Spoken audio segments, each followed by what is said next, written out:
हमारी सरकार ने जब से संविधान हत्या दिवस मनाने का निर्णय लिया है तो संविधान की रक्षा का स्वांग रचने वाले बहुरूपियों के हृदय में बड़ी वेदना शुरू हो गई है और वो ये कह रहे हैं कि 50 साल पुरानी बात की आवश्यकता क्यों है। जो लोग खुद सीधे 80-85 साल पीछे जाकर ये दावा करने लगते हैं हर बात में कि आजादी की लड़ाई उनका वन एंड एक्सक्लूसिव कॉपीराइट था, वो उस स्वतंत्रता संग्राम में बलिदानियों के बलिदान के बाद पाई हुई स्वतंत्रता के साथ क्या किया, ये आज की पीढ़ी को जानने की आवश्यकता है। बहुत स्पष्ट रूप से मैं देश की जनता को याद दिलाना चाहता हूं, क्योंकि आज की डेट में जो लोग 60 या 62 वर्ष से कम आयु के हैं, उनकी लिविंग मेमोरी में या उनकी जीवंत स्मृति में आपातकाल का विषय नहीं है। आपातकाल वो था, संविधान की हत्या क्या होती है यह समझने की आवश्यकता है। पॉइंट नंबर 1, देश के सभी नागरिकों के अधिकार समाप्त कर दिए गए थे, सभी मूल अधिकार समाप्त कर दिए गए थे।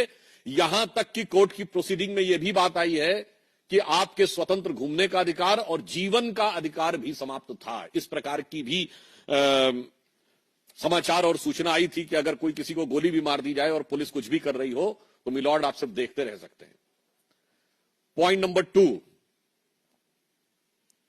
यदि आपको पुलिस पकड़ ले जाए तो आप कोर्ट में नहीं जा सकते थे। डीआईआर और मीसा दो ऐसे रूल थे, डिफेंस ऑफ इंडिया रूल और maintenance of internal security act, जिसके तहत आपको कोर्ट में जाने यानी बेल के लिए, बेल मिलना एक चीज है, बेल के लिए अप्लाई करने का अधिकार नहीं था। Point number 3, defence of India rule इस पॉइंट पर भी लग सकता था कि अगर किसी सार्वजनिक स्थल पर खड़े होकर आप सिर्फ इतना बोल दें कि इंदिरा गांधी की सरकार हटानी है, इतने में आपको इस प्रावधान के तहत जेल में डाला जा सकता था, जिसमें आप बेल के लिए भी अप्लाई करने के हकदार नहीं थे। पॉइंट नंबर 4, सारा विपक्ष जेल में था। पॉइंट नंबर 5, सिर्फ राजनीतिक नेता नहीं थे, 1.25 लाख से 1.5 लाख लोग, आम जनता और राजनीतिक कार्यकर्ता 18 महीने जेल में रहे।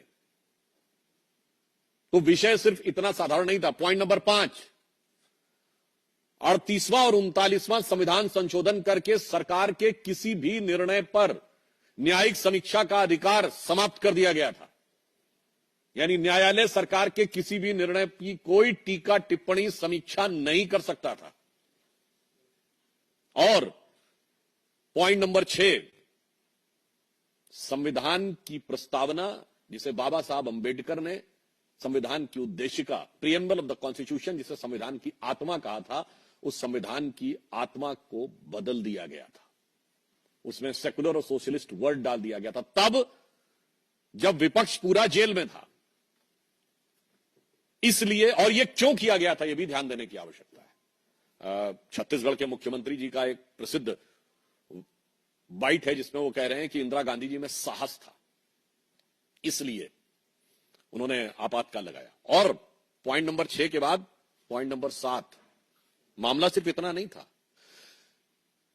देश से ऊपर एक नेता को कर दिया गया था, इंदिरा इज इंडिया कर दिया गया था। तो ये कांग्रेस के 7 कृत्यों के 7 जवाब हमें आज चाहिए। संविधान की 7 तरीके से हत्या करने वाले लोग। और इंडिया इज इंदिरा का नारा कांग्रेस के तत्कालीन राष्ट्रीय अध्यक्ष देवकांत बरुआ का था, और इजराइल हमास पे संघर्ष पे प्रस्ताव पारित करने वाली कांग्रेस वर्किंग कमेटी ने आज तक आपातकाल की आलोचना करते हुए, इंदिरा जी की आलोचना करते हुए और डीके बरुआ के इस वक्तव्य की निंदा करते हुए प्रस्ताव नहीं पारित किया है।